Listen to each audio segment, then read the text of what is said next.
Hello there, night owl. Glad you have chosen to tuck yourself in with a little odd company tonight. If you enjoy stories that make you question reality, at least the reality people once settled for, go ahead and do that whole like and subscribe business.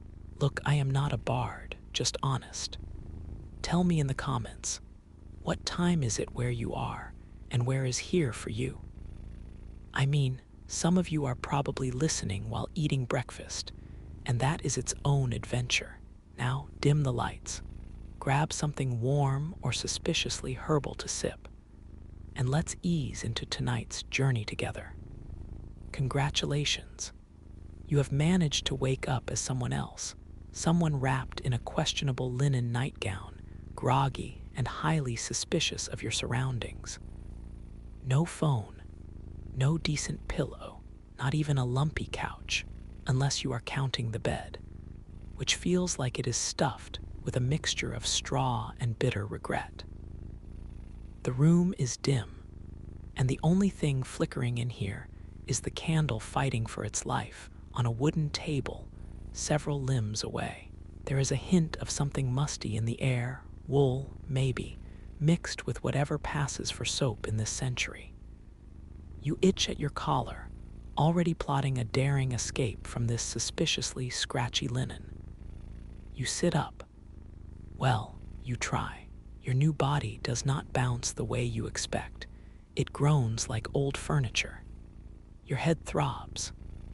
There is a bizarre heaviness around your middle, equal parts mysterious bloat and nausea. This could be blamed on a bad dinner or an unfortunate amount of cheese. But sadly, you did not have the pleasure of eating either. The thing is, you have absolutely no idea why you feel this way. No notifications, no prim alert telling you what just happened. You fumble at your mouth, subconsciously looking for toothpaste. Spoiler, there is none. The only mint in this time is probably growing wild and is intended for goats. Your teeth feel like they have been individually wrapped in wool. There is no privacy, either. A door where the hinges gave up years ago, and windows that someone propped open for reasons only a medieval draft could understand. You cannot even search. Where am I in incognito mode? You would pay actual money for 5 minutes of Wi-Fi, or honestly, even deodorant. As you sit in this strange bed, trying not to lean too close to the candle, because hair was flammable back then, and nothing says medieval panic like a fire hazard, you start to notice something extra strange. People, well, women mostly, keep lingering in the doorway. They look at you with that certain knowing glance, the kind that says, "We have all been there," while offering zero explanation. You press a hand to your new, odd belly. The suspicion grows. Something is up, and it is not just the mattress. So here you are, borrowed body, borrowed century. A belly that is giving you unsolicited opinions. What next? Is there a medieval version of Google, or are you supposed to just wing it? For now, you are stuck.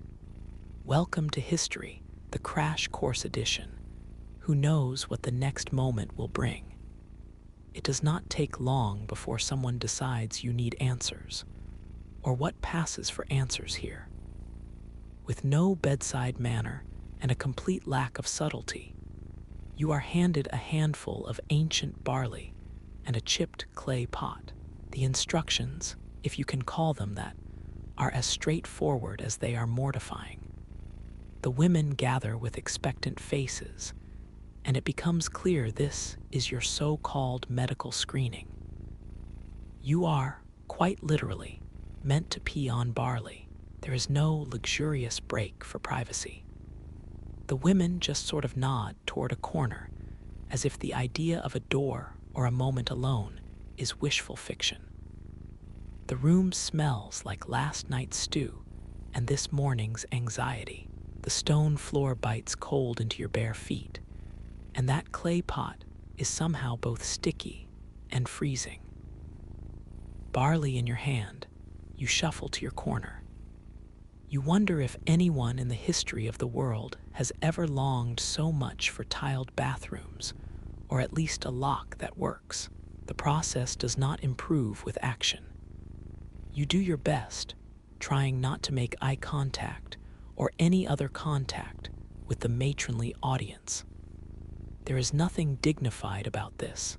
You have modern memories of plastic sticks and discrete digital screens. But here you are, staring at a pot of barley swimming in urine, as if the grains might spell out your fortune. The faces that watch you appear deeply invested. You have never seen anyone look so hopeful about stale cereal before. Every so often, someone shoots you a thumbs up, as if you are participating in some kind of athletic event. Now you wait. That is the test. Just wait. You are told that if the barley sprouts, congratulations, you are probably pregnant. No timers, no apps, and certainly no control group. Just hours or days of staring at a growing science project. The pot sits in your peripheral vision, a damp monument to uncertainty, smelling more fermented by the minute. You try not to look at it, but then you remember there is little else to do. You could attempt polite conversation, but judging by the local enthusiasm for barley tests, small talk here is probably all about crops and other people's insides. Just for fun, you start mentally comparing this to what you know from home. No 2-minute digital readout. No clever packaging or pink lines. No cheery jingle in a commercial, just the possibility of barley stew erupting on your bedside table. The room is dead quiet, except for the occasional cough from your audience or a distant farm noise. You wonder again how much worse things can get, but you are starting to realize medieval life is a game of bet it can. You wriggle your toes, hoping someone will at least offer you a distraction while you wait. But the best you get is someone sliding a hunk of dark bread in your direction. Granular, bland, and still better than thinking about what is growing in your makeshift chemistry set. Eventually, you start to appreciate the absurdity. After all, you have just taken a medical test by braving a crowd with nothing but barley and optimism. Whatever result you are supposed to glean from this, one thing is clear. There is not a single scientific thing about it. Your fate, for now, sits fermenting in a pot, and all you can do is watch. As if urinating on barley were not enough, you are suddenly surrounded by what feels like every self-proclaimed wise woman for 5 villages. Each one wields a candle or a jar as their badge of office. Some are eager, others are suspicious, but none, not a single one, appear concerned about your personal space. Candles, you learn very quickly, are not just for light. They are meant for sniffing, really sniffing. You brace yourself as one is pushed under your nose, a lumpy lump of tallow dressed in wilted herbs. The scent hits you, waxy, oddly floral, and unmistakably tainted by something you would generously call livestock-esque. Is that goat, possibly? Next up, a jar filled with rough bits floating in murky liquid. You think back to air fresheners and antiseptic wipes. Instead, you are treated to fumes that burn your nostrils and send your stomach lurching midway between offense and retreat. The so-called wisdom here is simple. If you faint on the spot, you are apparently a candidate for pregnancy.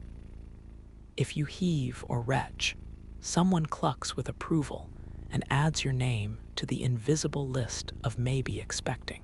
There is no chart, just a chorus of neighborly commentary. This misery parade continues. Someone has a blend of crushed flowers and what could easily be soap gone rogue. You have never wanted modern laundry day more in your life. Even the classic fresh linen scent would be welcome right now. Anything less creative than goat candle with notes of disappointment. Your face scrunches in an involuntary grimace with every new attempt. The crowd treats your discomfort like a vital data point. You try to recall your last visit to Anywhere Medical, a place with magazines, bad chairs, and at least the guarantee that nothing would be on fire unless absolutely necessary. Here, the clinic is portable, vocal, and highly improvisational. A candle is waved so close that your eyebrow feels threatened. Another concoction smells of wilted cabbage and missed opportunities. Through all of this, the hope is the stench will shake loose the truth from your body, as if aromatherapy were just one bad sniff away from enlightenment. By the time you have endured the third scent and sixth sidelong stare, you are dizzy and questioning whether this is a diagnostic process or an early medieval intervention. The local women, to their credit, seem more excited the more you suffer. Maybe the next step is just collapsing out of self-defense. When it finally stops, you are left unsupervised for a moment, head spinning, nose burning, stomach staging its own rebellion. This is pregnancy testing by way of endurance event, and you are not convinced anyone here will ever invent something as harmless as a paper strip. For a second, you wonder if you will just get used to it all, but mostly, you sit there in mild, exhausted disbelief, unsure if you are any closer to answers, or just marinated in goat-scented confusion. Just as you begin to hope everyone will forget about you and your mysteriously uncooperative belly, someone remembers the final act, the mirror. Half a dozen eager hands guide you to the far side of the room, where a cloudy, lumpen piece of glass is perched on a crooked stand. It is less a mirror and more a reflective suggestion, coated in the fingerprints and smudges left by generations who believed it held secrets. The crowd parts with an air of great ceremony. Someone dims a candle for effect. Now you are meant to stare at your own haunted reflection and apparently let fate reveal your innermost truths. Something about visions, something about omens. A few of the women close their eyes, just in case this turns into a spiritual event. You lean in. All you see is a tired face peering back, half-shadowed, thoroughly unimpressed. The flickering candlelight multiplies your confusion. For a second, it seems like someone's gray tant is peering over your shoulder, but it is probably just your own lopsided hair. There are no whispers from the void, no signs or celestial projections, just you looking a little older and a lot more skeptical than you had planned.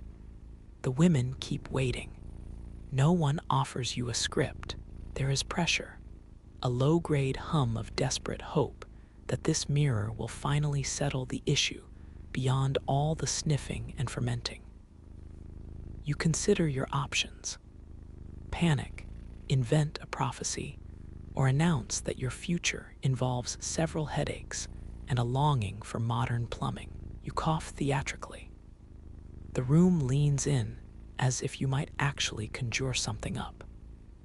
Maybe now is the time for interpretive drama, but all the vision you have is that you would give anything to not be sitting here with an audience of candle-waving strangers, staring at yourself. You recall the last late-night search for answers, the kind where your phone glows at 3 a.m. and every symptom points to either mild indigestion or impending doom. The medieval mirror does not even offer the dignity of a worst-case scenario. Just a cloudy, wobbly face peering back, as perplexed as you feel. As the silence stretches, You realize everyone in this room is desperate for answers. Any answers, really. The mirror, the barley, the jars. They are all just shot-in-the-dark guesses stacked up in place of certainty. It is hard not to feel a little tenderness for them, standing in chilly rooms, clutching their dubious relics, and squinting at smudged glass. Every time a belly acts up, no clarifying vision comes. Just embarrassment, close air, and a faint ache from staring too long. Eventually, the crowd gives up waiting for your prophecy and shuffles away. A little disappointed, but still optimistic, you are left sitting in a pool of flickering light, your own question mark of a reflection your only company. You look around and realize nothing here has made sense. Not the tests, not the faces, not the echo of your own anxious thoughts. Sometimes, the only magic is getting through the day. Once the mystical mirror fails to deliver, your day does not get any simpler. Now you are public property. You cannot so much as scratch your nose without 3 old women leaning in for a closer look, all furrowed brows and knowing glances. You are poked, prodded, and occasionally patted, as if someone might jostle the truth loose by sheer persistence. Each has strong opinions. None seem to agree. One insists you are definitely pregnant. She can tell by your posture, apparently. Another swears you are just suffering from a winter chill. A third is certain it is witchcraft. Someone votes for bad bread. A wobbly chorus chimes in, adding that your color is suspicious, though no one settles on what that actually means. Mostly, it is a guessing game wrapped in impressive confidence. Everyone in earshot weighs in, whether they have seen you for years or only passed by on their way to the pigsty.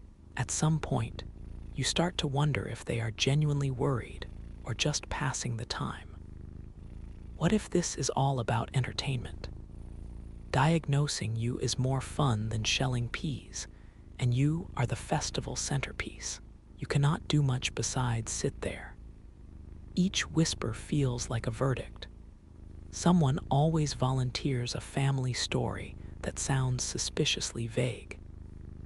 Suddenly, you are both a symptom chart and a cautionary tale, and privacy is as out of reach as a working shower.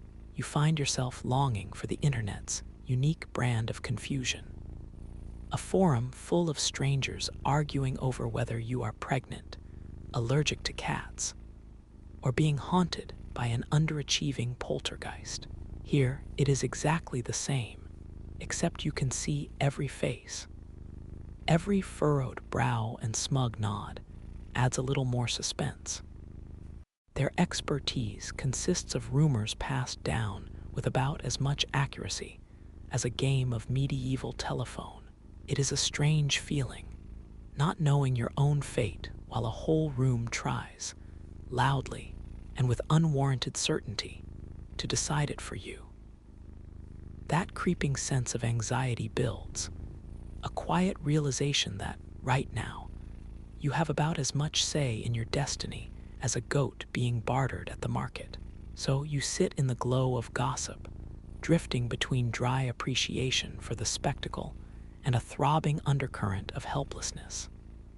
Everyone here is convinced, they just cannot agree on what. And you begin to suspect, maybe no one ever really knows, even in the precisely muddled modern age. For now, all you can do is wait, as the town's collective wisdom circles around you like cold air and unsolved riddles. Just when you start to believe you have sampled every available flavor of medieval uncertainty, the door swings open for the final act. The official doctor. The local medical authority arrives with much fanfare, or at least with an impressive amount of noise on the stairs. He wears robes that were probably white a few decades ago, and now offer a detailed timeline of household stains. There is a hat involved, which makes him look both scholarly and vaguely like a pastry chef. The room hushes. He carries himself with an air of irreplaceable wisdom. If wisdom were measured by the amount of Latin he can mispronounce while tying a rope belt. He sets down a box of tools. You quickly identify the feather. Who needs a thermometer when you can be tickled into submission? There are little jars, a roll of parchment, plenty of string, and what appears to be a petrified turnip. Each tool is laid out, as if the mere act of displaying them will solve all problems. The women who brought you through the gauntlet of barley, candle, and whispers now part respectfully. Eager to see what real medicine looks like, the doctor begins his examination, which consists mainly of pressing your stomach, checking your pulse with two uncertain fingers, and occasionally waving something aromatic beneath your nose again. The theme of the week. There's a lot of mumbling, mostly Latin, occasionally misapplied. Your body's complaints, nausea, heaviness, exhaustion, are greeted with the same concern one might give a seasonal draft. At various moments, he pauses to make grand notes on a piece of parchment, which, upon closer look, seems to contain only a few repeated symbols and something that might be a sketch of a duck. He asks exactly 3 questions, none as useful as "How do you feel?" Instead, it is, "Did you dream of fish? Do your feet tingle on odd-numbered days? And have you recently angered any saints or goats?" This is the medieval equivalent of a checkup, minus the sterile gloves, waiting room magazines, or the gentle promise that nobody will touch you with livestock products. You start longing for the least exciting modern office visit, where the only threats are old elevator music and an hour in a vinyl chair. At least there, your diagnosis never includes the words "possible malevolent spirits." Here, you get a list of possibilities, each less helpful than the last. You could be carrying twins, cursed by a neighboring village, suffering from wind in the womb. Or, in one whispered aside, showing subtle signs of demonic influence. It is never just one clean answer. The doctor's voice grows more important as he recommends several rituals. Sleeping with certain herbs, hanging garlic on the door, perhaps sipping some extremely bitter tea. He checks your urine, your pulse, your ability to count backwards in Latin. Over the course of the consultation, his air of authority never wavers, but you start to notice that the more he pontificates, the less anyone actually seems reassured. As soon as he leaves, the townsfolk return to their own pet theories with renewed vigor. Honestly, you realize, the doctor is only a slightly more polished version of the Barley and Mirror Brigade, armed with fancier words, stranger hats, and no more certainty. His visit delivers less comfort than a working night light, and about as much clarity as the bottom of that barley pot. It dawns on you, as another round of herbal concoctions is suggested, that nobody in the room actually knows what is going on. Not you, not the gossipers, not the tiptoeing, feather-wielding expert with the gently roasted robes. What you really miss is real science, a proper lab, simple blood work, and people who do not think your dreams about fish are medically significant. Instead, you are handed another piece of dark bread and another ancient pillow, along with your growing stack of half-baked rituals. Answers, it seems, are still lost somewhere between superstition and enthusiastic guesswork, and the only real cure is patience or escape. For now, you have to settle for rituals, half smiles, and the eternal comfort of not being poked with that feather again. At least you hope. let us pause and let the noise settle. Forget the barley, candles, and parades of feather-waving wisdom for a moment. Take inventory. You are still here, still stuck in someone else's body, marinating in medieval confusion, and not just any confusion, the kind that can cost someone everything. There is risk everywhere, and everyone knows it, even if nobody dares say it outright. Notice how nobody has bothered to ask how you feel. No tea with sympathetic ears. The questions are never about dreams, worries, or aches in places that matter. It is always, always about what you might be carrying, tucked away where no eye can see. Your own opinion is about as relevant as the color of tomorrow's sky. Between rituals, you are handed endless chores. Carry this, tend that. Do not lift anything heavier than your own guilt. You receive mountains of advice, most of it contradicted by the next person.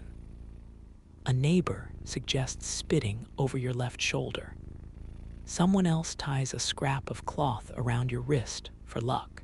In the background, prayers are whispered, sometimes for you, sometimes just in case you are contagious. The practical side of medieval life never stops, even as the guessing games continue. You do your best to follow along, learning to blend in as the days trudge by, hiding confusion whenever another round of diagnosis is doled out. Every encounter is a reminder. This body is not yours, but the fear inside it might as well be.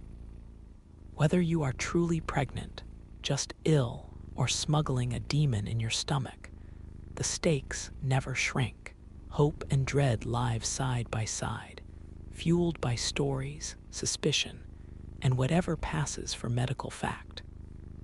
There are moments of dark humor, like wishing you could hit the fast-forward button, march straight to a modern drugstore, grab a box, check for 2 pink lines, maybe even treat yourself to actual privacy.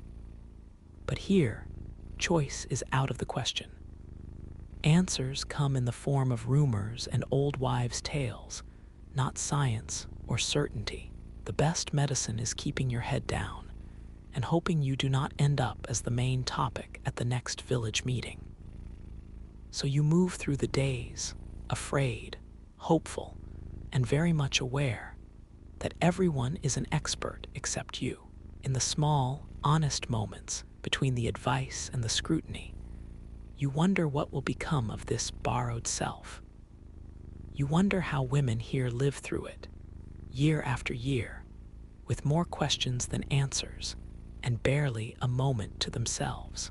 No matter how much sarcasm you pile on, there is the honest ache, knowing the difference between simply surviving and actually being seen. You cling to humor out of necessity. After all, sometimes laughter is the only safe prophecy in a world ruled by candles, barley, and the grim guesswork of strangers.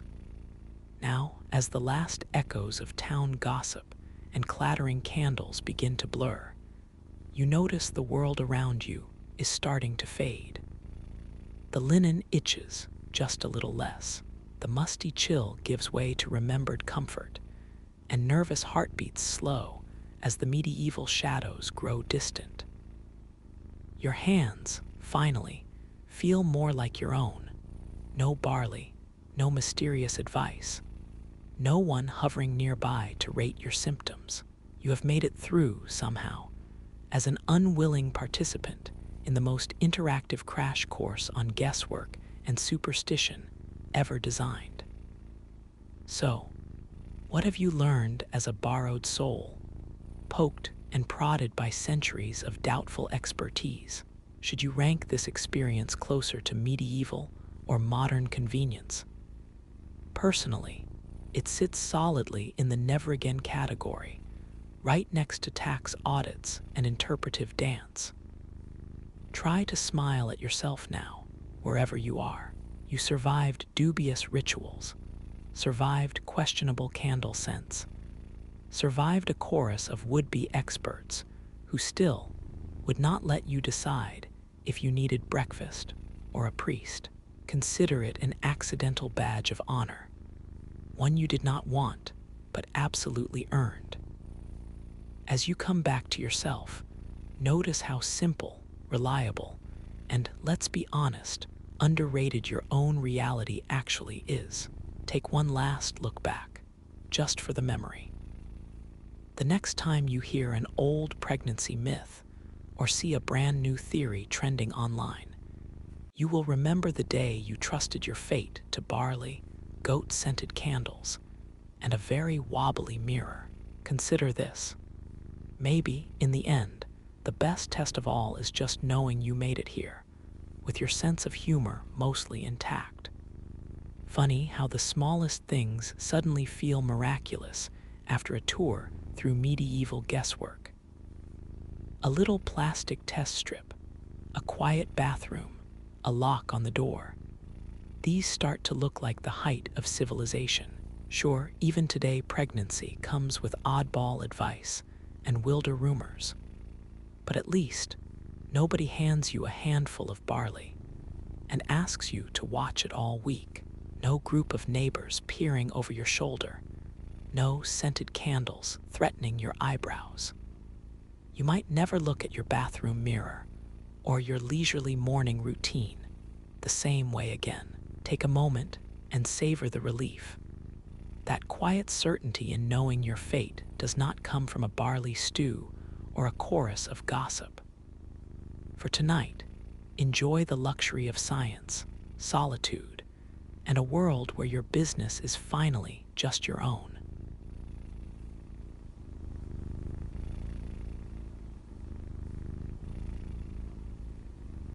In the hush of dawn, as mist curled around the thatched rooftops, Eiko moved quietly through the narrow lanes of her village. Beneath fragile plum blossoms, dew trembled and fell, gathering in shallow pools where koi drifted like ghostly flames. The world was slow to waken, the air holding an ancient stillness pierced only by the muted song of a distant monk chanting sutras downriver. Here, time seemed to coil upon itself, as if the distant clangor of Edo, where shoguns ruled and samurai strode proud, echoed along the clattering stones underfoot. Eiko's hands, small but etched with lines of purpose, carried with them the touch of generations. Each fingertip bore the remembered pressure of plane and chisel. Her family had shaped kodo, those long, silken-voiced zithers, for 100 years, binding wood and silken string with a devotion whispered from mother to daughter, father to son. This house, this work, was her inheritance. Cedar planks drying in cool shadows, rice paper patterns curling at the edges, and stories muttered in the hush between heartbeats. Yet as she stood at the workshop's threshold, Eiko felt a tremor beneath her certainty. The shogunate, once as enduring as the northern mountains, now rippled with cracks. Even here, far from the ceaseless courts and brooding castles, the winds of change slipped into her life. Foreign merchant ships had begun to haunt the coastlines, bringing with them silk from France, clocks from England, tinkling laughter in foreign tongues. Some villagers muttered in fear. Others, hungrier, turned eager eyes toward the promise of imported luxuries and distant wonders. The kodo workshop bled the sweet tang of wood shavings and lacquer. Her father moved with deliberate grace, his back slightly bent now with age, but hands unwavering as he inspected a length of paulownia. Morning light spidered across his features, mapping the scars of effort. He spoke little, a master of both luthier's craft and silence. Yet when he did, his words cut deep. "Eiko," he murmured that morning, not looking up, "listen to the wood, not with ear, but spirit." She hesitated, torn between pride and the flutter of uncertainty. Could the old ways withstand the shadow of Western arrival?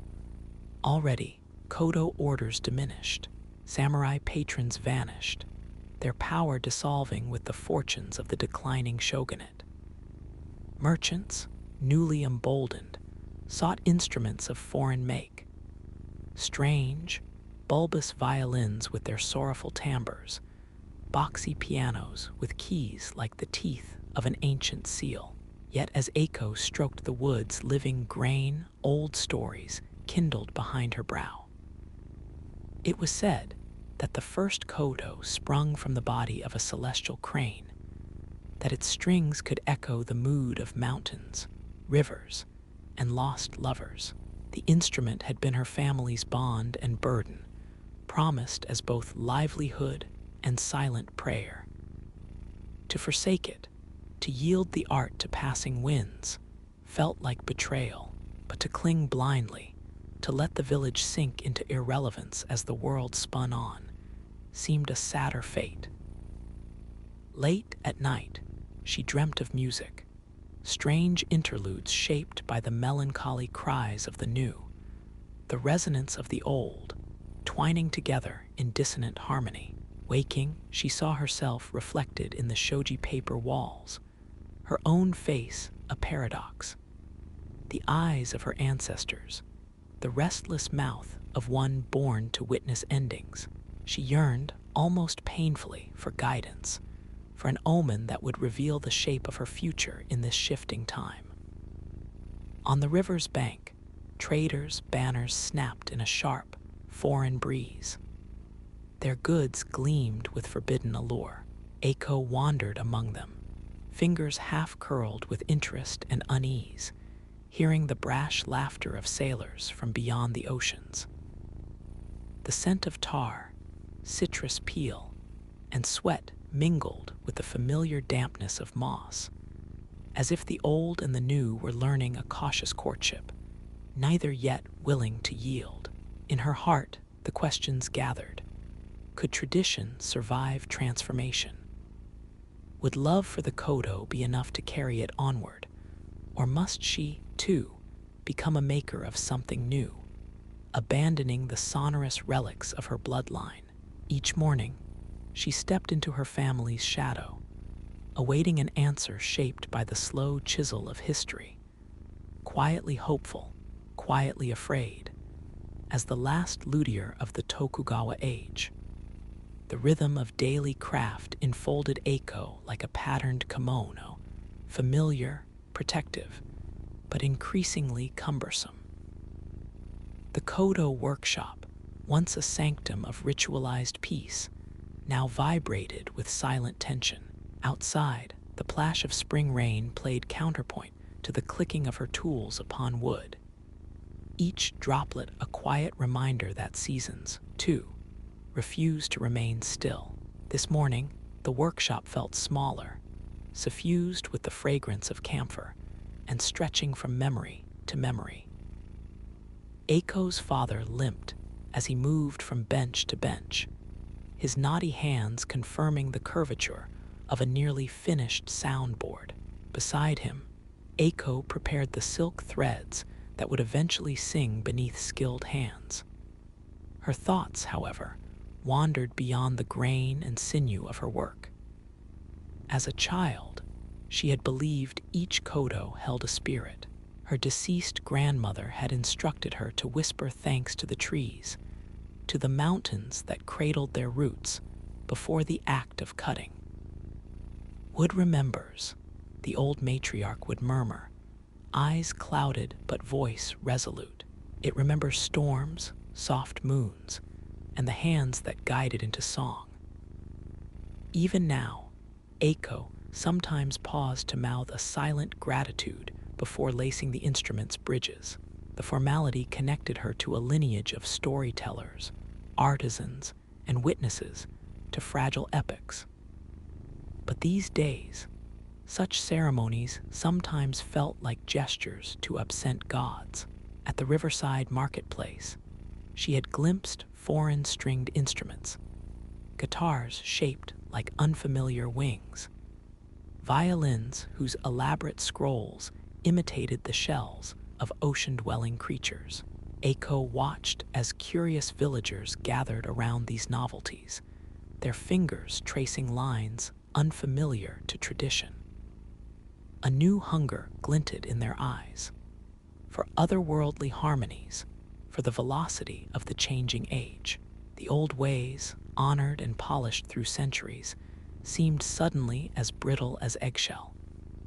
Her father watched these shifts in silence, but his posture registered the strain. At night, he unrolled a faded parchment covered with neat brushstrokes, a design for an imperial kodo, commissioned but never completed as the old daimyo who'd ordered it perished in a feud. This artifact was both testament to glory and warning. The patronage that bore them up was subject to the winds of power and politics. Now, the order book stood thin, fragile as the skin of an onion. "Your hands are too gentle at the bridge," her father noted one afternoon, voice neither kind nor harsh.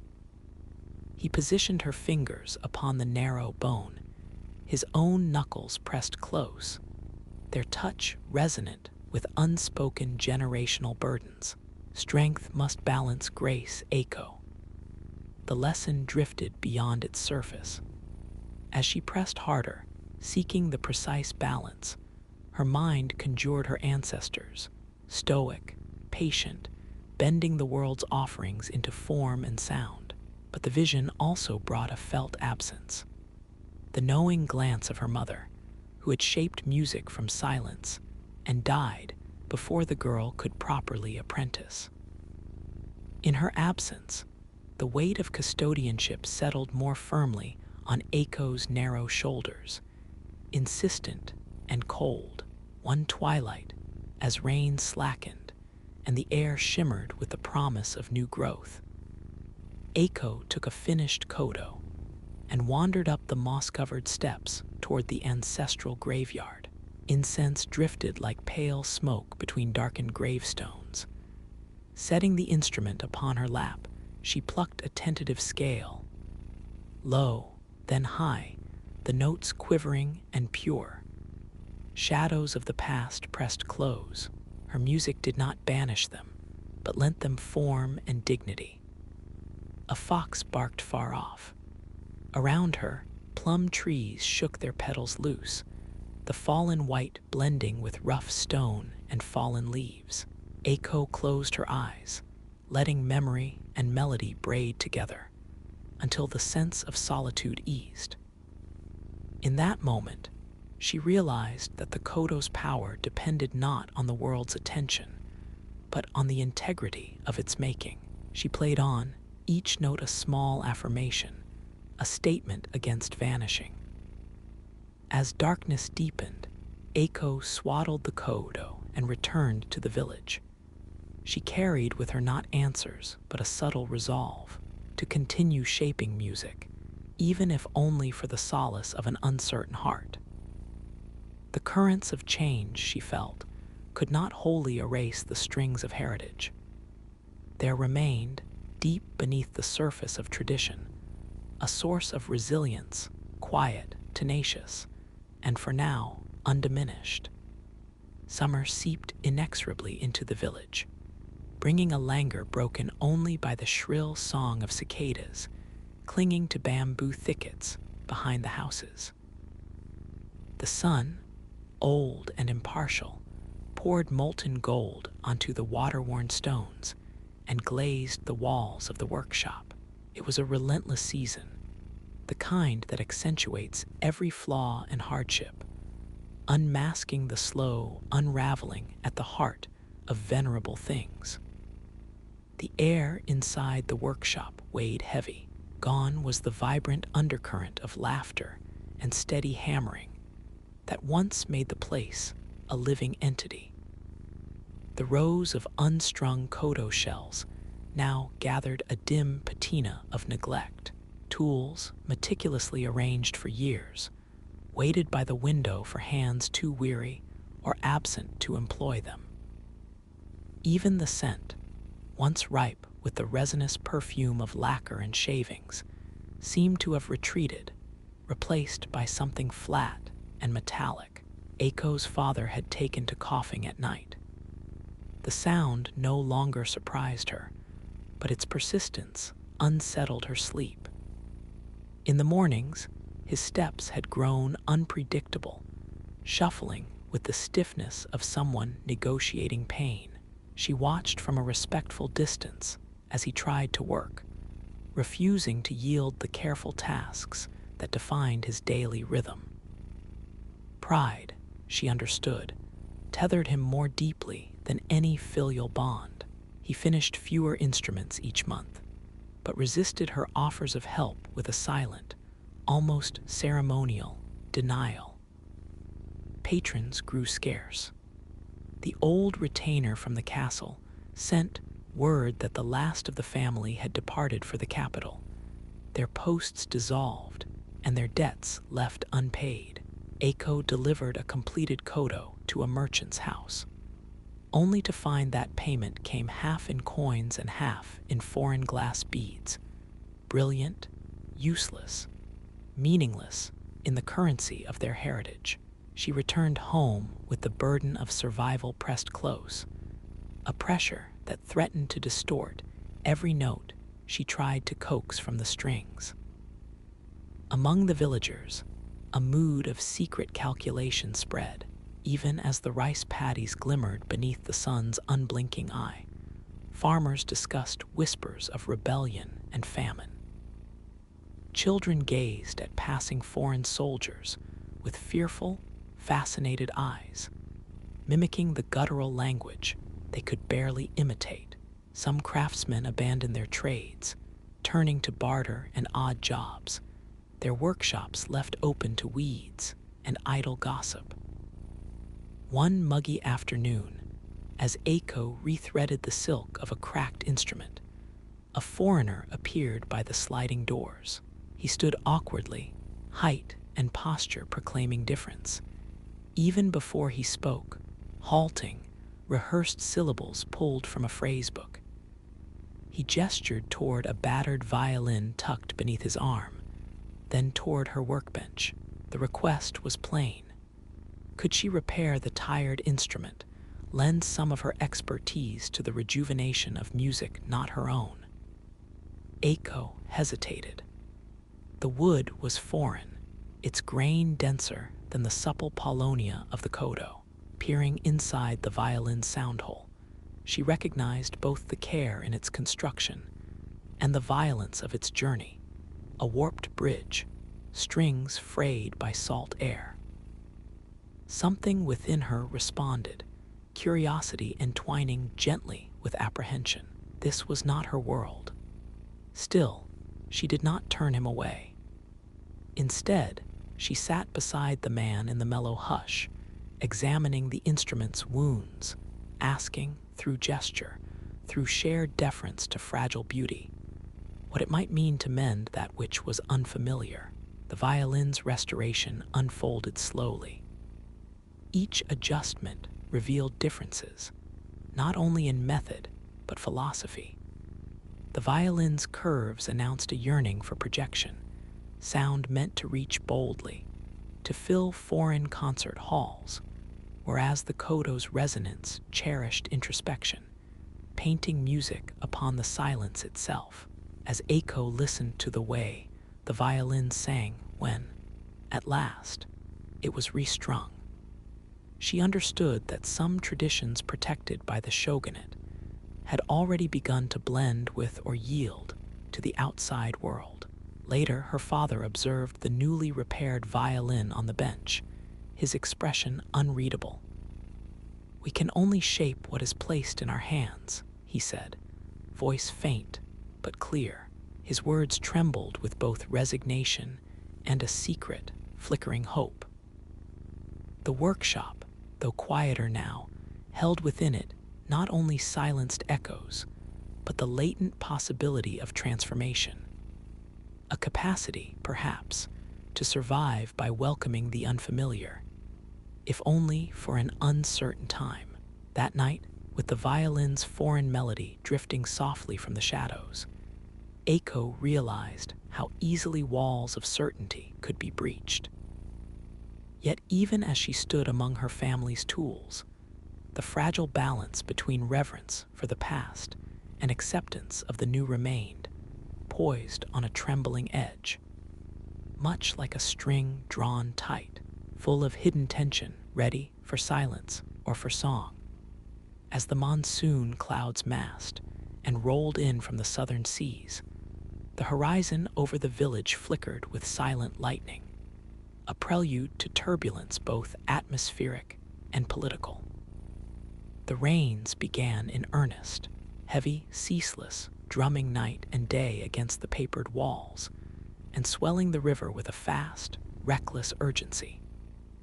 Change, long promised and long dreaded, now swept through the land in a deluge. Down the coast, the banners of Western nations snapped in storm winds above new outposts, symbols of power suited not to negotiation, but demand. Word of edicts reached Eiko's village through peddlers and gossip, the old shogun's guards replaced by officials of a new government, samurai stripped of their swords and stipends, forced into bureaucracies or poverty, merchants, once lowly, now growing emboldened, the lexicon of daily life twisted, kaikoku, bunmei kaika, meiji, strange syllables stitched into conversation like rough patches. Home and heart became both shelter and cage. In the midst of such upheaval, the Kodo workshop was transformed almost by stealth. The floor, warped by humidity, sagged beneath crates meant for export. Not instruments, but lacquerware, tea caddies, and the rare trinket that could fetch coin from a foreigner's hand. With old patronage dissolved, necessity forced invention. Her father, hands trembling but spirit unbent, began experimenting, attempting to fashion smaller instruments for Western tastes, overlaying traditional craftsmanship with alien preference. Sometimes, when he misjudged the balance between lacquer and glue, the new items split beneath their own contradictions. Eiko confronted these failures in silence. She watched the river carrying away debris from collapsed docks and thought, often, about what currents might next claim her world. Around her, childhood friends departed, to new textile factories blooming in distant towns, or to hovels beyond the village margin. Their hope extinguished faster than their ambition. The cemetery at the hill's edge grew crowded with small, hastily erected markers. Hunger visited, too, now and then, in the pantry's echo, or the tightening jaw of her father as he counted their coins in the gloom. Once, as the storm's rage abated for a night, a gathering was called in the village's battered shrine. There, elders and artisans argued in hoarse voices about compliance versus resistance, about the cost of Japanese soul traded for survival. Someone proposed burning the foreign warehouse. Another, more cautious, suggested taking up Western dress and seeking education in the capital. Their words, overlapping, made a music of their own, raw, discordant, stitched together with yearning as well as fear. Eiko, sitting on the periphery, listened rather than spoke. Her own vision was thick with ambiguity. She remembered the humility of her grandmother, whose voice was like wind in rushes, and the stubborn dignity of her father, both guardians of a way that now seemed weightless in this new order. Yet she could not ignore the persistent pulse of innovation, however perilous. She took the repaired violin from where it rested, brushing dust from its body, and mused on the possibility of fusion, a music that might rescue some remnant of the past without condemning it to endless repetition. When a government agent arrived, slick with reign and self-importance, carrying official proclamations in waterproofed silk. The village braced itself. New laws demanded registration, taxes, and the abandonment of certain practices. Instruments deemed extraneous or decadent were to be sold, gifted, or destroyed. The agent glanced sideways at Aiko's koto, his mouth twisting in mild disdain. "Surplus," he declared. "You will adapt, or your skills will be forgotten." He lingered only briefly before vanishing westward, trailed by an entourage of local boys eager for novelty and law. Days later, forced to comply, Aiko watched as her father chose several kodo, ones with proud histories but no future, and loaded them into a cart for sale in a distant port. The emptiness reflected in the workshop haunted its corners. Dust settled into gaps once occupied by song. The hollow inside Aiko pressed closer, but she resisted despair. If their hands could no longer find guidance in precedent, then perhaps, she suspected, they must read the grain of transformation itself, seeking lines where heritage might yet endure. The storms gave way at last to a brittle, foreign sun. Along the river, the outlines of old and new jostled for primacy, casting shadows that seemed to shift with each hour.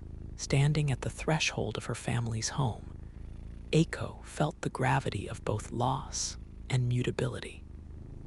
She was no longer merely custodian of memory, but a reluctant voyager, her fate pulled by tides uncharted, facing not an end, but an invitation to reimagine the shape of song in a world unmoored. The years unraveled with quiet insistence, each one distilling the past into something at once remote and essential. Aiko's hair silvered at her temples, her back bearing the gentle curve harvested in decades of patient work. Yet a clarity gathered in her gaze, a gaze steady enough to witness endings and beginnings braided together. In the transformed village, traditions persisted ghost-like, visible only to those attuned to their subtleties. Many homes no longer sounded with the simmering resonance of the kodo, overtaken instead by the measured clang of distant factories or the cadences of unfamiliar music. Yet within the shrunken walls of her workshop, Aiko shaped wood with meticulous resolve, binding old teachings to the pulse of the living world. Her hands, once tentative, had grown bold in their synthesis, kodo with fretwork echoing a violin's vibrato, smaller bodies fashioned for nimble fingers eager to play melodies from lands beyond the sea. Younger generations sometimes drifted in, shy or skeptical, attracted by rumors rather than reverence. Aiko welcomed them without promise or ceremony, inviting experiment alongside remembrance. Together, they pressed new forms out of the past, coaxing unforeseen strains and unsure harmonies. On certain clear mornings, sound would spill from the open doors, neither wholly ancestral nor foreign, but something wild and fluent with possibility. Occasionally, foreign travelers found the workshop, drawn by curiosity, legend, or mere accident. Some brought battered instruments, others sketches and stories of music conjured elsewhere. Aiko listened, offering neither judgment nor obeisance, sharing tea and silence before touching unfamiliar designs with practiced, adaptable hands.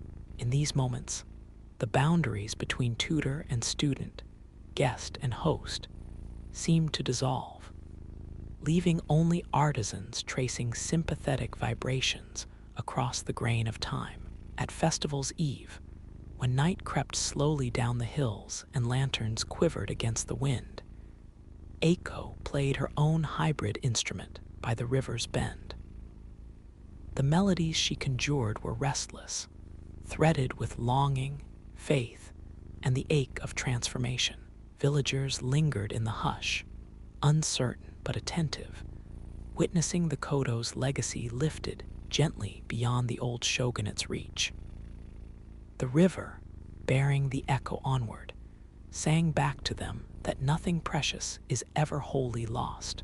So it was that Aiko's art, neither trapped by the past nor swept aside by novelty, carried forward, a testament to resilience and to the subtle triumph of listening closely in every era for the music that wishes to survive.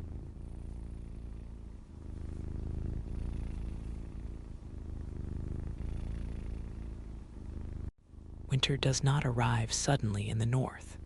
It lingers, slow and watchful, letting autumn exhaust itself before it unfurls softly over the land. In the village where the sea froze each season in rigid blue plates, the world was held between cold and silence. But in the homes clustered near the edge of the endless white, warmth and song wove themselves among the people like another kind of weather. Here, young Inuk was born, the latest sprig on a gnarled tree of tellers, dreamers, keepers of all that the ancestors had pressed into memory and voice. His grandmother, who had survived more winters than Inuk could count on his small, mittened hands, was a presence shaped by snow and endurance. Her skin, marked by the wind and scorched by the midnight sun, bore the quiet wisdom of tundra stone. She was the esteemed storyteller, her words able to bring bears into the glow of the Sila lamp, to summon drifting spirits from the dead ice, to render the distant past palpable in the present's hush. On the night of the first snow, where the world seemed to inhale, pausing before surrendering itself completely, she called Inuk to sit beside her. His feet, numbed from wandering the crusted expanse, stretched toward the pale warmth within their circle.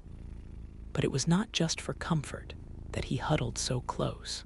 The air smelled of blubber and cedar smoke, heavy with anticipation. "Listen," his grandmother whispered, her voice fragile but certain. "The snow brings the old voices closer. Each flake carries a memory. If you are quiet, you will hear them." Outside, the wind pressed faintly against the tightened wall of sealskin, as if longing to be invited in. She began not with the words themselves, but with a span of silence, as if clearing a space from which the story could rise, unencumbered.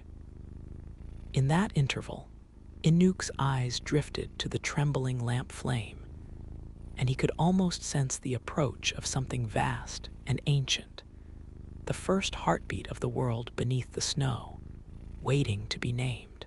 When her tale unfurled, it was the story of Sedna, the sea mother, who traded her fingers for the enduring life of seals and whales, the thread by which all Inuits survived.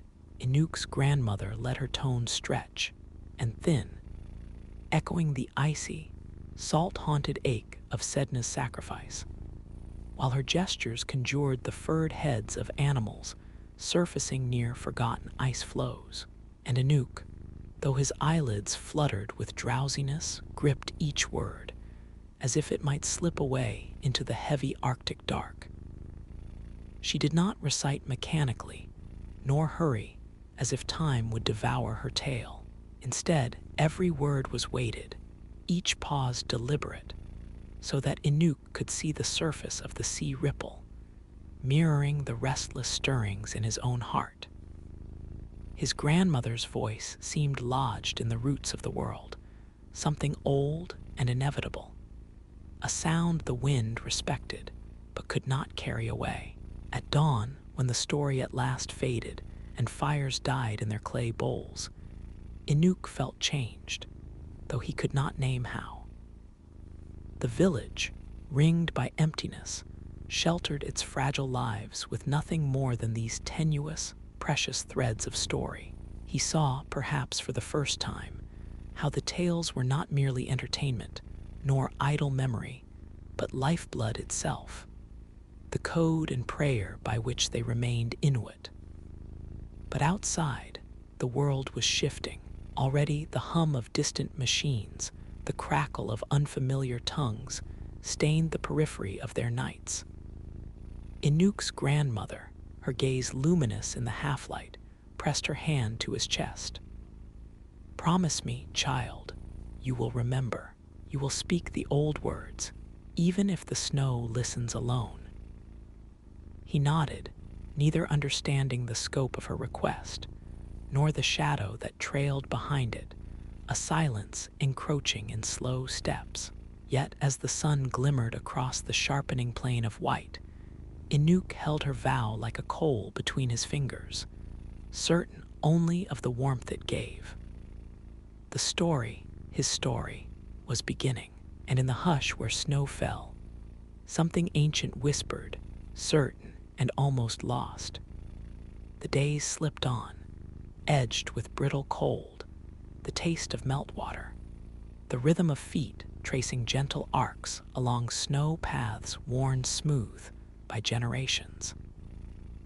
Inuk grew deeper into his place within the community, taking on the silent observation peculiar to children whose world is built on magnitude, the glimmer of aurora overhead, the long patience of caribou on the tundra, the slow, ceremonial cadence of his elders' speech around crowded tables of boiled fish and seal.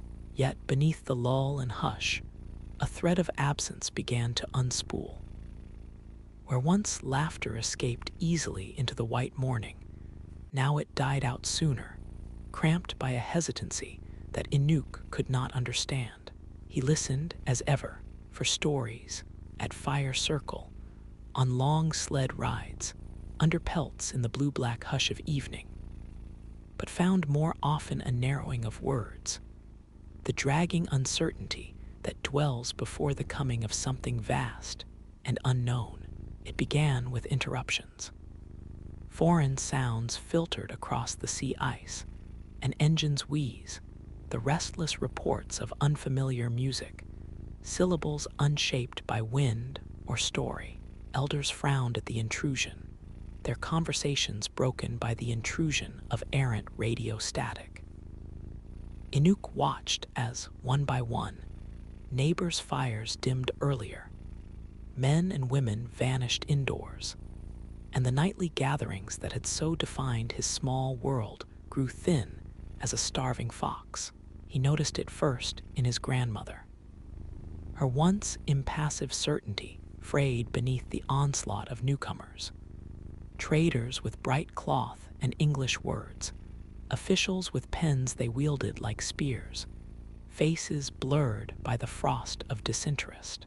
She would pause longer before storytelling, knitting her brow as if searching for a lost syllable, and her words sometimes faltered, slipping from Inuktitut to the heavy stops and unfamiliar vowels that weren't theirs. At night, he heard her whisper her own name aloud, as if by naming herself she might stave off erasure for a little longer. That winter, a stranger arrived, wrapped not in furs but coarse wool, and bearing a different kind of story, sharpened by law, smoothed by distance, his tone measured and unyielding. He did not ask for a tale, he brought rules. Children would be schooled in another tongue, ushered into a low building of iron and unfamiliar wood, where the songs of their people were neither sung nor welcome. Inuk, bright with the promise he had made, sat beneath the glare of new light and listened to pages rustle. Thick with words his mouth could not shape, thin with the emptiness that followed. Outside, the wind scoured the village, shifting drifts like memory, erasing footsteps within hours. Inuk's thoughts migrated constantly between the old warmth of flickering flame and the chill of this new silence, punctuated only by the sharp correction of the teacher. Speak properly. Use your words. Yet these weren't his words. They settled strangely in his chest, crowding the narrow tunnel where, once, the grandmother's stories had sailed like sleds across unbroken snow. He longed for the company of voices braided together in dusk, longed for Sedna's underwater weeping, the laughter of fox spirits. But those fires were left to gutter, and even the names of the stars seemed in danger of vanishing, overwritten by charts and lessons whose logic answered only to distant voices. Inuk's hands, so nimble once with bone carvings and the fine work of nets, itched restlessly as desks and slates replaced tangible, ancestral skill.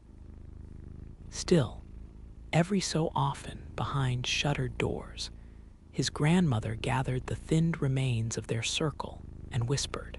She spoke with her head bowed, her words stitched close, and told stories in lines that curled and hesitated, no longer bold, but wary, half fearing that even the night itself might carry her defiance beyond the sealskin walls.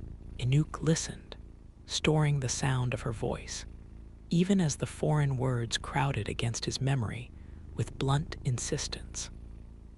Outside, the northern lights pulsed in slow curtains, indifferent to the small crises below.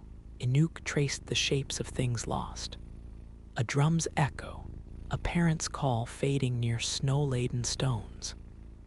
And he understood dimly that silence, too, could become a language not by choice, but by exile. He held tightly to the memory of his grandmother's hand in his, the grip of a people refusing to vanish, even when every soft breath threatened to become the last whisper in the snow. Years pressed forward, as relentless and unyielding as the forming of new ice in the bay. With them came change, no longer discreet or tentative, but swelling, thunderous, as if the very bones of the land were being rewritten. Inuk, once a boy of stories and slow twilight, passed under the weight of new customs, his shoulders squaring in the draft of modernization. The world, it seemed, was being repainted with colder colors. Satin wires snaked overhead. A generator's pulse replaced the old whale oil lamps. The once familiar cadence of Inuktitut faded beneath an ever-present hum. It was the machines he noticed first, their dull promise of convenience masking the quiet theft beneath. Radios coughed out instructions and news from distant cities, voices flattened of all great spirit or celebration. Inside houses, the soft murmur of conversation faltered, overtaken by the static drone of imported progress. The arrival of electricity, a marvel carried atop hunched backs and petty government decrees, transformed the village's outline.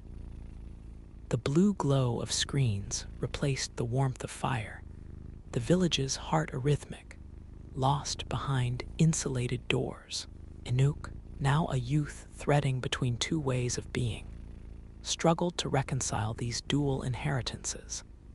A lineage carried in bone and language, clashing with the future's indifferent machinery. At school, he learned rules and recitations clipped of all wildness, recited history measured in calendars, not moons or migrations. Teachers, well-meaning but impossibly distant, urged him to see himself as a page in a larger book. A civilization marching forward, each past custom marked as primitive or obsolete. Their encouragement, so often offered with gentle but unyielding hands, felt like a command not just to grow, but to forget. Yet even amid the mechanical certainty of this new world, faint echoes persisted. On quiet nights, Inuk would press his ear to the frozen glass, listening not for the wind, but for some remnant vibration, a word half remembered, a tune that wove like vapor between cold wires. Sometimes, too, he would find his grandmother in the corner of their darkened room, ancient cassette player in her lap, struggling to record a story in her age-worn tongue. The plastic reels spun with unsteady purpose, catching fragments of myth and memory, preserving them for a time still to come. The village, meanwhile, braced awkwardly between native and imported rhythms. New needs formed around the store, the distribution center where boxes arrived in regular intervals, each packed with bread, canned goods, and devices that felt both magical and tragic. Children in bright jackets played beneath the broadcast tower, their laughter already blending English with the cadence of their elders' language. Even the sled dogs, once the proud sinew of the village's survival, huddled glassy-eyed behind fences, their vigilance rendered useless by the snowmobile's restless shriek. On certain evenings, community elders gathered, their faces mapped with time, to discuss what could be saved or mended. The question hovered in every exchange: how to touch tomorrow without ceding the marrow of yesterday.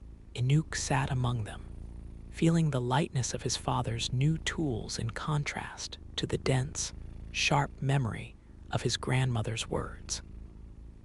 There were moments when he sensed, painfully, that he was not simply living in two worlds, but suspended above a widening gulf.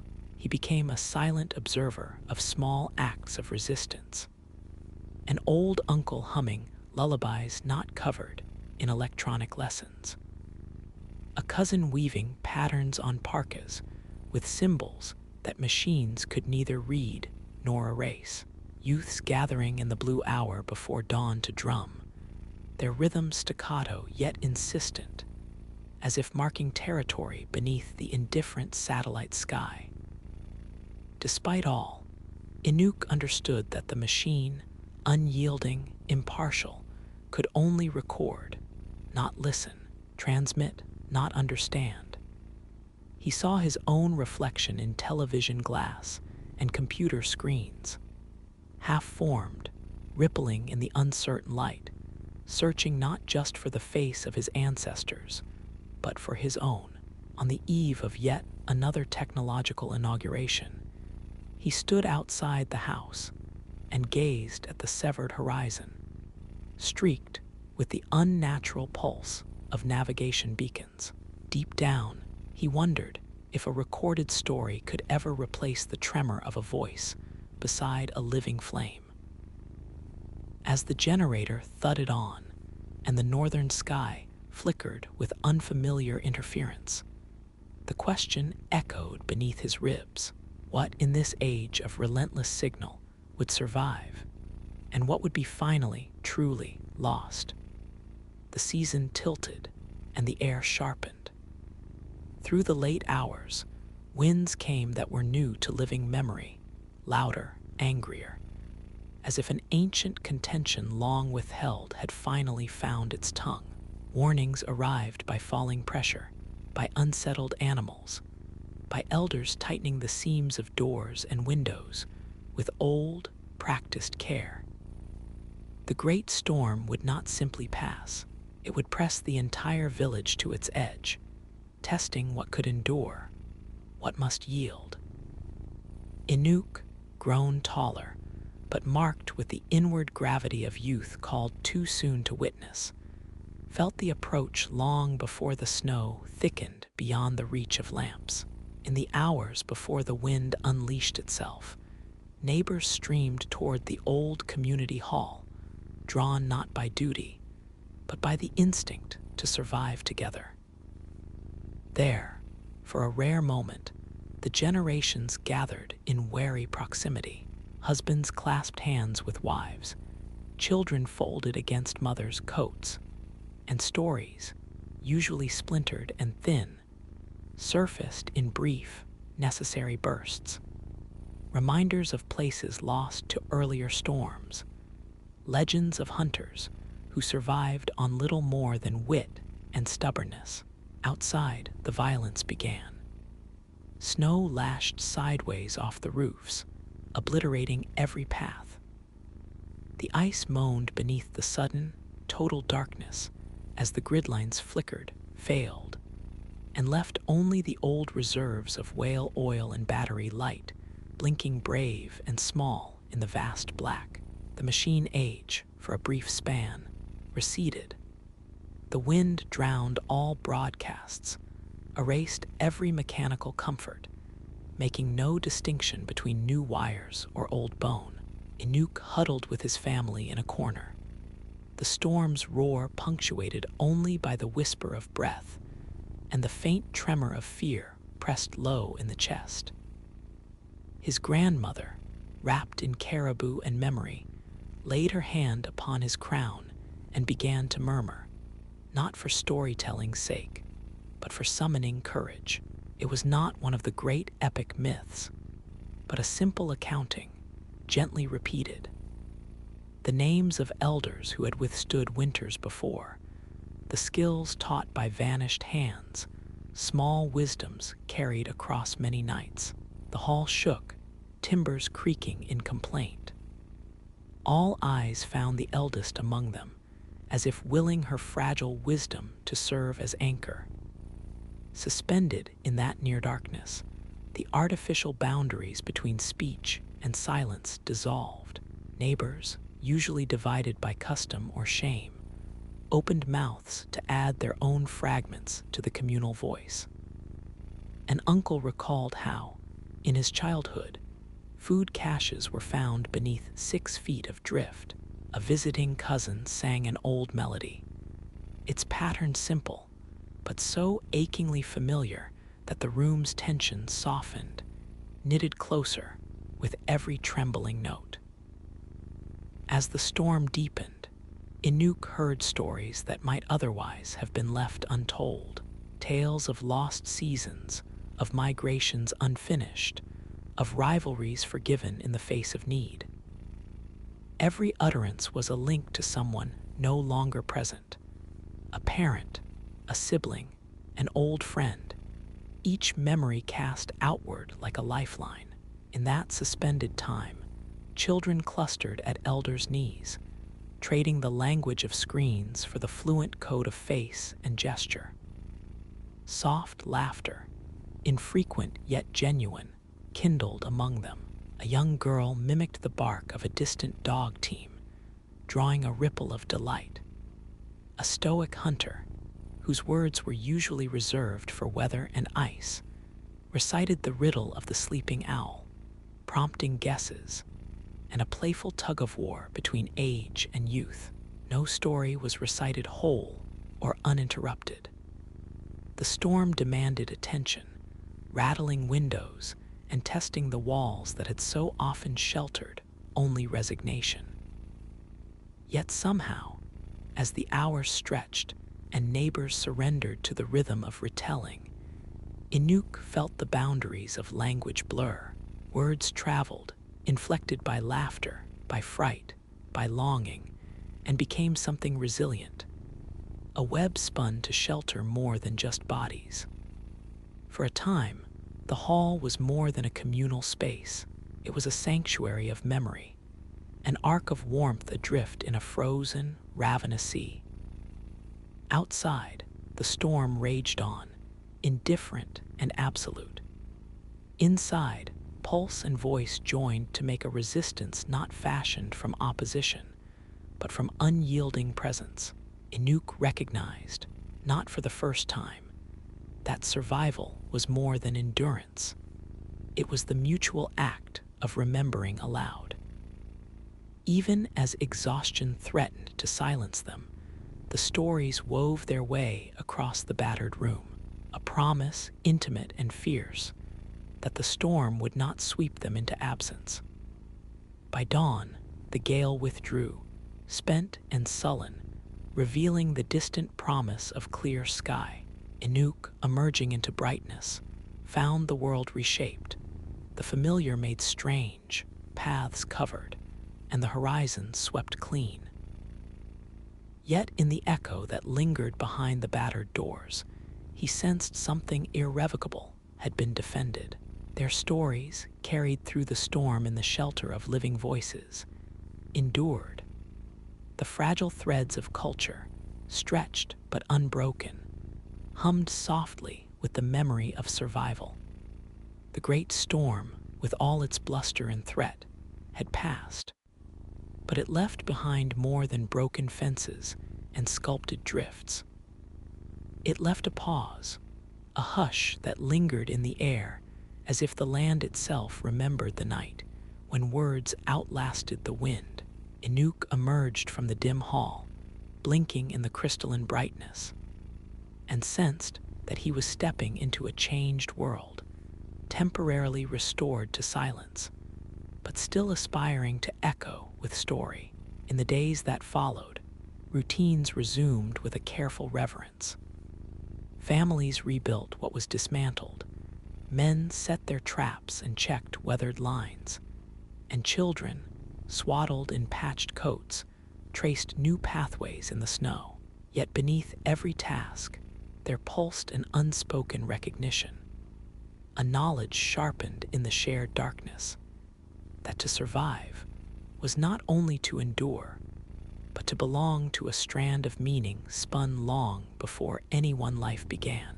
Inuk, shaken but steadied by the ordeal, found himself drawn further into the living web of memory.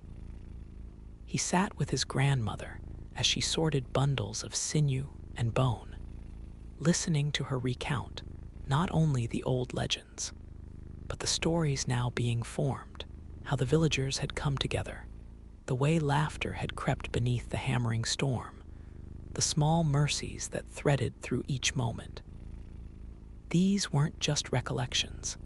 They were proof, granular and plain, that survival was always a communal act, shaped by both loss and the decision to continue. Inspired, Inuk became what he once only witnessed, a teller in his own right. He joined the elders on quiet evenings, sharing not only myths, but small histories. The night a cousin braved the flood, the time a herd returned against all prediction, the taste of tea sipped in the hush that comes after forgiveness. Slowly, he noticed the faces around him leaning in, intent, finding in his voice a rhythm familiar yet new. Even the children, quick to distraction and spoken to now in more than one tongue, grew silent at his words, tracing their own names in the frost as the story threaded on.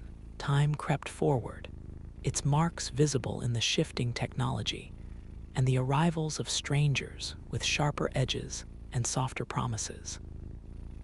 Yet the heart of the community proved stubborn.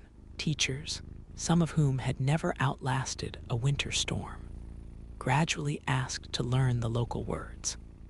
The white squares of their notebooks filled with syllables that bore the bite of cold and the weight of meaning.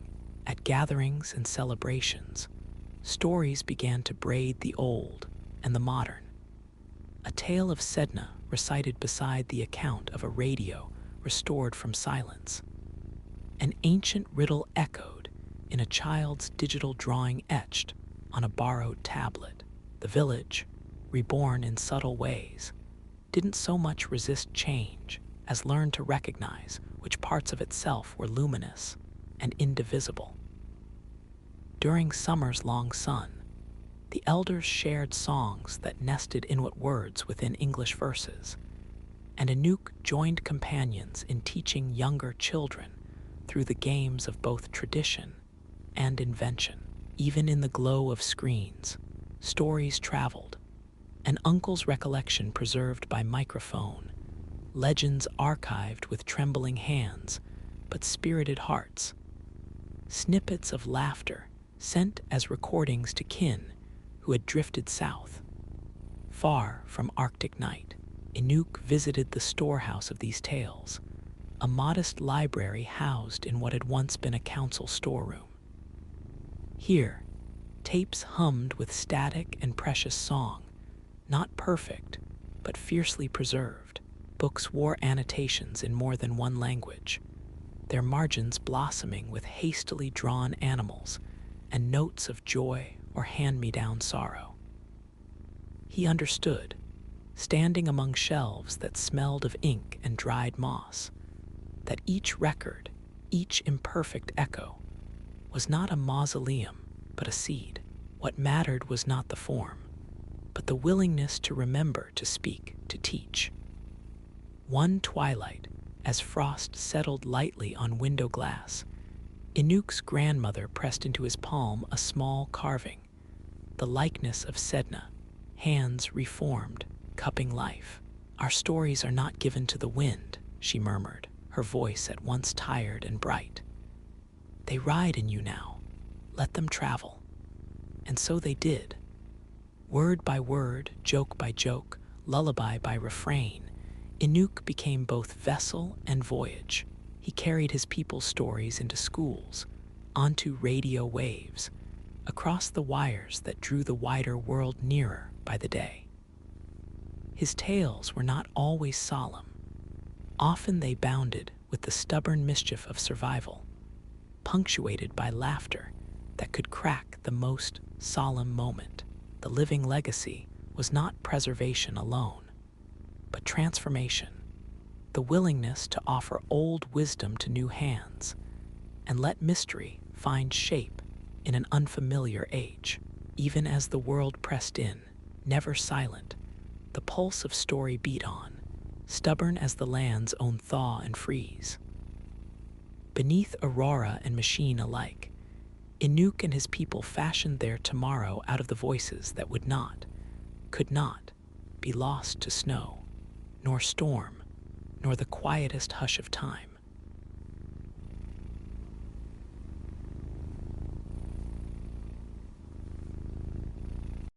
In the closing years of the Mogul sun, as dust settled thick upon marble fretwork and jackals whispered in abandoned courtyards, Farzana alone tended the flames beneath her copper stills, silent alchemist among the echoes of lost laughter, hidden behind a weary lattice of sandalwood screens, where pale moths flickered against lantern light. She distilled not only essences, but memory itself, catching in glass vials the last sigh of a vanished grandeur. The evening air, as it pressed close within the ruined palace, carried with it a sweet, bruised melancholy. Sandalwood, crushed rose petals, oud smoldered in a brass brazier. Here scent was not mere fragrance, but inheritance, the patient art that had passed from matriarch to daughter in her line, unbroken by war, famine, or the quiet corrosion of power. The perfumery, nested deep in the zebras of shadow and golden shimmer, was both sanctuary and sentinel, resisting the steady advance of the world beyond its walls. Farzana's fingers were deft and careful, browned by sun and spiced oils, as she measured jasmine absolute, 6 drops, never 7. Her lips, unwittingly, whispered the prayers her grandmother had taught, words mixing Persian ecstasy with Sanskrit earthiness. Around her in this cloistered space bloomed a tumult of scents, each one a verse in the language of the palace. When she unsealed a jar of attar, the oil uncoiled like summer thunder. When she sifted dried vetiver through her palms, the room climbed with the promise of monsoon soil. It was mastery born not of scholarly text, but from years spent beneath veils of steam and passing monsoons, listening to stories woven at dusk, scents and myths entwined, indistinguishable. Beyond these walls, Delhi changed its face. The once imperial city crouched now before a foreign dawn, as British officials in stiff collars prowled the labyrinthine streets, mapping the architecture of another's dreams.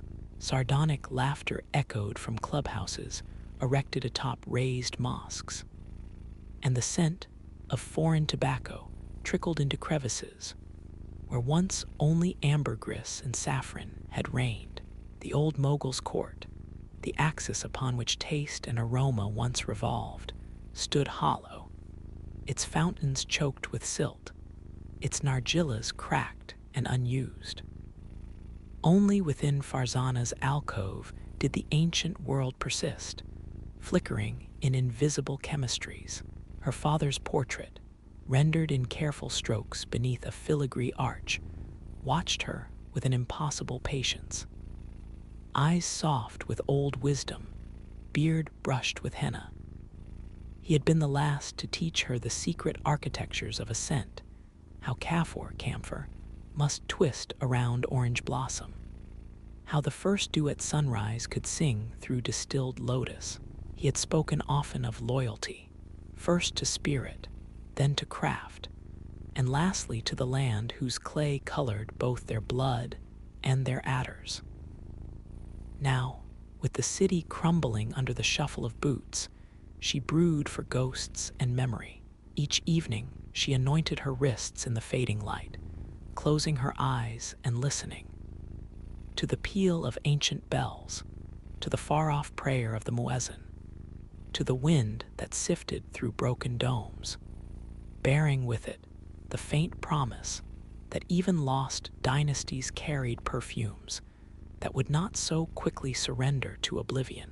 Sometimes, as she leaned over the crucible, watching the surface ripple with the first hint of essential oil, Farzana heard distant music.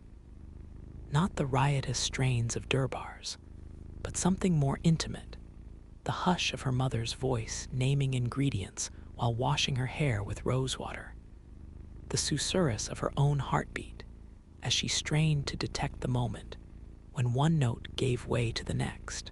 Like the empire itself, her art was always on the verge of vanishing, its delicacies requiring both precision and faith.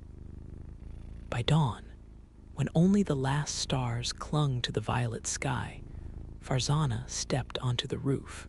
Below her, the gardens were strangled by weeds. Yet here and their damask roses persisted in wildness, their scent uncompromised, slipping into the morning air.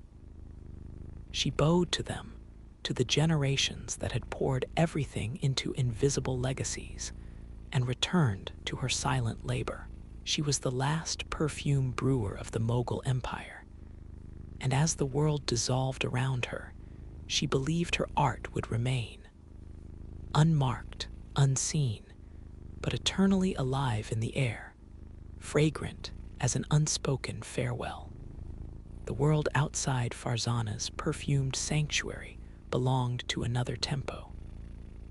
Each morning, when golden columns of sunlight pierced the palace's faded stone, she would gather her bundles, mulberry paper, tiny files sealed with wax, a basket lined with damask cloth, and set out along the winding corridors.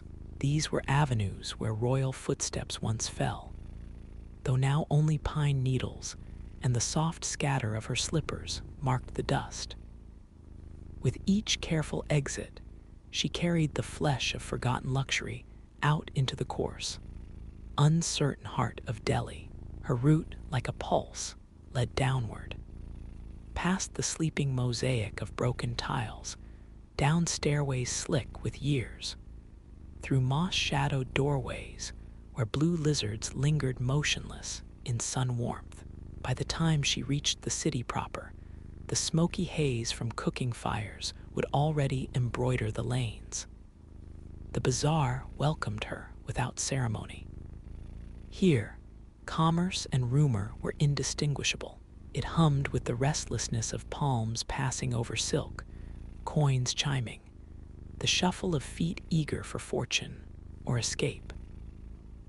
The scent world of the marketplace was cacophony, sharp annatto, bursting mango, the earth-heavy musk of buffalo dung, floral currents winding from garland cellars.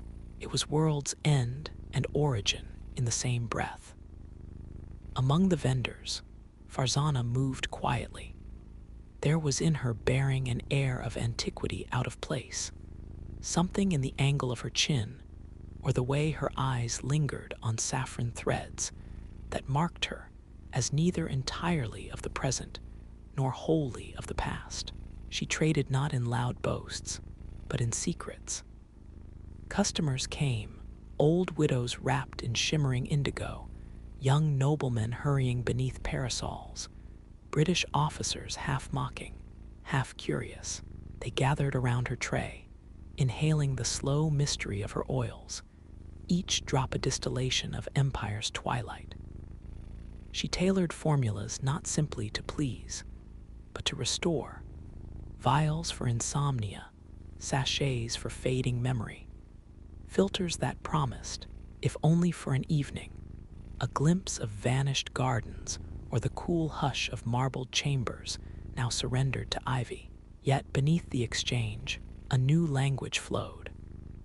Stories flickered from mouth to mouth, of changing taxes, new officials, of Mogul loyalists disappearing at dusk without trace. If the palace was fortress and reliquary, the bazaar was pulse and prophecy. Farzana, intent on her wares, listened. She noted the tremor in a merchant's hand as a British collector examined Rose Adder, the way an old singer's psalm cracked when reciting lines once reserved for the emperor. In the market's hum, the subtlest changes revealed themselves as surely as animal musk hid beneath the first bloom of jasmine. Rumor clung to her, too. Some called her a conjurer, blessed by Sufi saints. Others whispered she was the consort of fading ghosts, communing at midnight with ancestors. This aura protected as much as it isolated. Only a handful, familiar with the long discipline behind her offerings, recognized the labor that underlay the illusion, the midnight harvests, calculated macerations, the silent self-winnowing required to master so volatile a craft. After each market day, Farzana paused beside the well that served as an unofficial tribunal. Here women gathered at dusk, sharing crumbs of bread and news with equal solemnity. This evening, an old friend pressed her hand, eyes glimmering with uncertainty. I hear they are searching all the old quarters. They want records, ledgers, anything linked to the emperor's time. The warning was gentle, but its urgency pooled between their palms. Farzana offered a single nod, neither promise nor capitulation, and slipped away, skirts trailing over uneven stone. Above her, minaret shadows stretched long and uncertain with the setting sun. Returning to the ruins, her arms cradled not only oils and earnings, but the weight of a question that would not dissolve in petals or smoke. How long could she preserve the vanishing inheritance when the city's future pressed forward dressed in imported linen and steel? Even the air that night, beneath the palace arches, seemed changed, carrying with it the restless salt smoke of distant trains, blending into the tapestry of roses and rain. The bazaar's whispers echoed in her memory, brittle yet persistent, as she sealed each bottle, safeguarding not just scent, but the memory of belonging against the encroaching, unscented tide. The labyrinth of memory and watchfulness deepened as spring advanced over the city, its breath awakening 1,000 closed buds along the palace's forgotten periphery. Each dawn, the garden seemed a little wilder, tendrils reclaiming marble in patient, luxuriant silence. Within these growing shadows, Farzana found consolation, a companionable feeling here, as elsewhere. Endurance carried the fragrance of secrecy. One morning, as she replenished rose water from the dew-dappled petals in her stone basin, a discreet sound interrupted the day's stillness, the measured tap of a cane, resonant and out of place in a house grown used to solitude. Farzana's pulse quickened. Yet outwardly, she projected the calm of someone who had prepared, through endless anxious rehearsal, for the intrusion of history's agents. In the doorway, robed in pale muslin, stood Rizwan Sahib, former court librarian and confidant of emperors now dispossessed, his beard as white as spun sugar, eyes dulled by old sorrows. He was a living fragment of the vanished order, a keeper of catalogues, poems, and unspoken alliances. His visits were rare and swift, but always purposeful. He spoke in undertone, as if every corner might house an ear not meant for legends. You know what has come. You also know what must endure, child. In his sleeve, folded parchment, thinned by decades, sharp with the tang of myrrh and orris root, slipped into her hand. No documentation, only a name, a list, a diagram of a perfume formula by imperial command, long vanished from the shelves. It was the fragrance called Noor, meaning light, a secret once reserved only for the sovereign's chambers, conjured on rarest nights to summon clarity or courage. No ordinary blend, nor demanded impossible ingredients. Saffron gathered in moonlight, ambergris steeped for a single season, sandalwood from a family grove now raised for a rail line. And the secret note, which her ancestors had never revealed even to apprentices, the final distillation beneath a midnight sky, stars reflected in the glass vial before sealing. Farzana's hands trembled not from fear, but the magnitude of legacy. She knew what this request meant. Cities could be conquered, palaces laid waste, but the recipe for Noor could permit a single heart to hold the sum of its vanished empire. Rizwan Sahib, shadowed by exile's dignity, bowed and disappeared as quickly as he had come, leaving her with a silence only heavy things possess. Days stretched taut as wire, each moment filling with laborious concentration. She began preparations at night, drawing water from the old well, sacrificing the jewels she could to bribe a merchant for the thread-like saffron hidden in straw, bartering with a haunted-eyed woodcutter for a splinter of the forbidden sandal tree. It was ritual and ordeal, and she worked with the sense of standing at the culmination of all those whose lives had assembled into her own. Alone at her still, hair tied in a blue scarf, she measured, stirred, and waited, her attention stripped of the daily world's messier anxieties.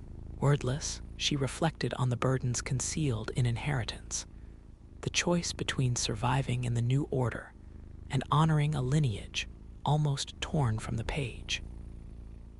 Into the crucible, she poured not only the gathered essences, but the breath of old stories, her father's smile as he filled tiny pots on festival mornings, the invisible pressure of her mother's guidance, songs hummed through closed doors when winter made the palace shiver.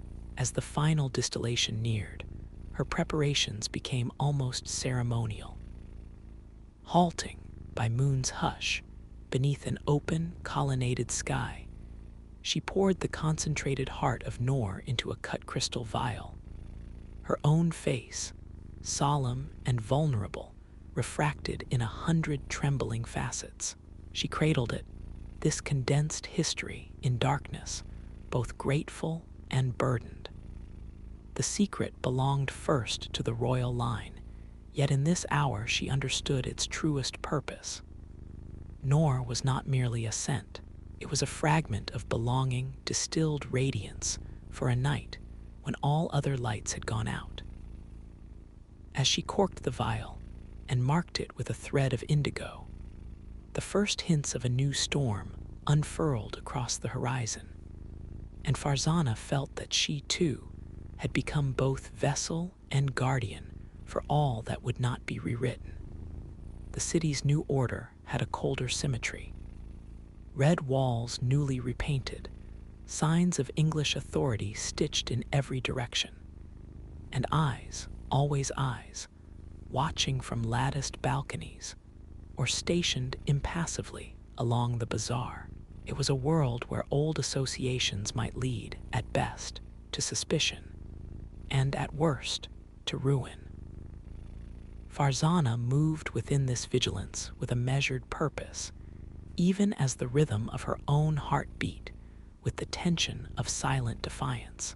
She felt it most strongly in the ways her clients arrived now, furtive and anxious, their requests simple, sometimes almost desperate.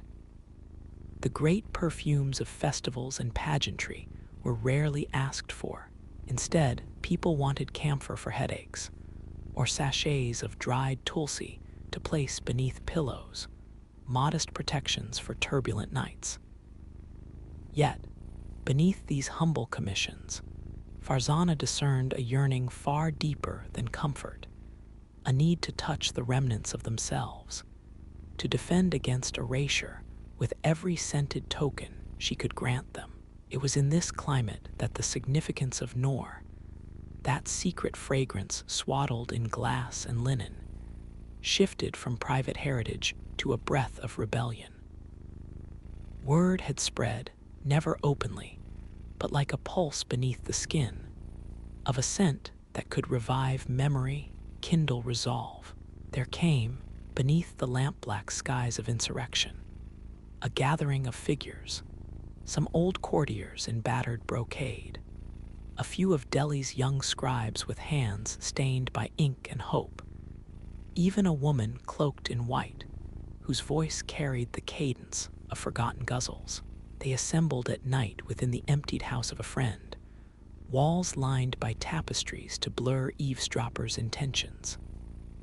Farzana, wrapped in shadows, brought with her a single vial, nor not merely as relic, but as prologue to an act of gentle defiance.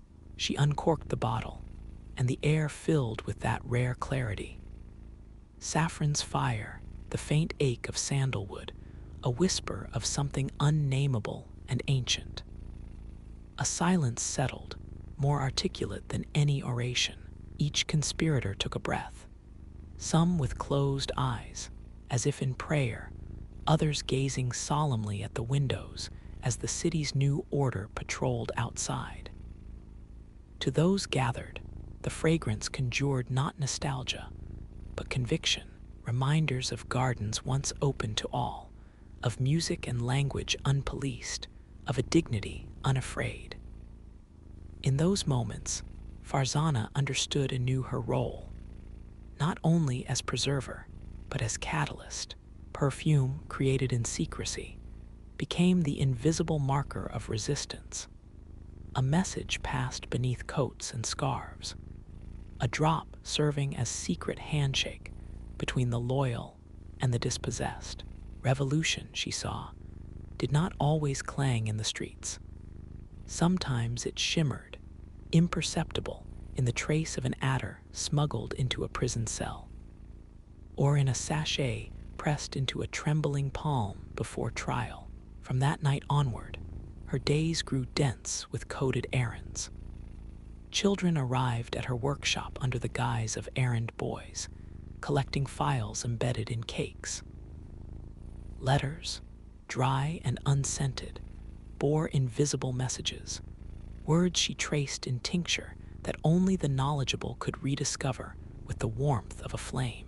She was careful always, trusting only those who spoke the right idiom of longing, bartering knowledge never for gold, always for a story or pledge.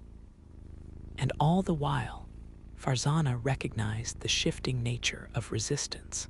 There was the overt, barricades at the city's edge, slogans painted on doors, the hard certainty of coming retribution. Yet within her own realm, rebellion was quiet. It preferred ambiguity, thrived in the texture of doubt. A merchant would depart with a simple balm, yet the balm's fragrance, woven on certain nights into the breeze, was as much a banner as any rebel's flag. Through it all, she felt the measure of risk. Raids sometimes swept the night markets, and questions about her lineage or her trade grew sharper, weighted with that peculiar politeness of suspicion. Farzana safeguarded her recipes not in ink, but in memory, passing them only in whispered riddles to those kindred. Few she dared to trust. More than once, she buried a vial in the soft earth beneath a rose bush, or let rain dissolve a scroll rather than see it seized. But when she stood in the thick, dusk-tinted air of her workshop, and the faint trail of Nor wound through the dark, Farzana sensed the deeper meaning of endurance. Hers was a resistance too subtle for decrees, and yet too vital to be extinguished. An offering made not to posterity, but to every exile who longed, if only for a heartbeat, to remember who they had once been. As weeks lengthened into an uneasy peace, the city adapted to its conquerors with the strained grace of a wounded animal, flinching, then yielding, but keeping somewhere beneath the skin a memory of its wildness.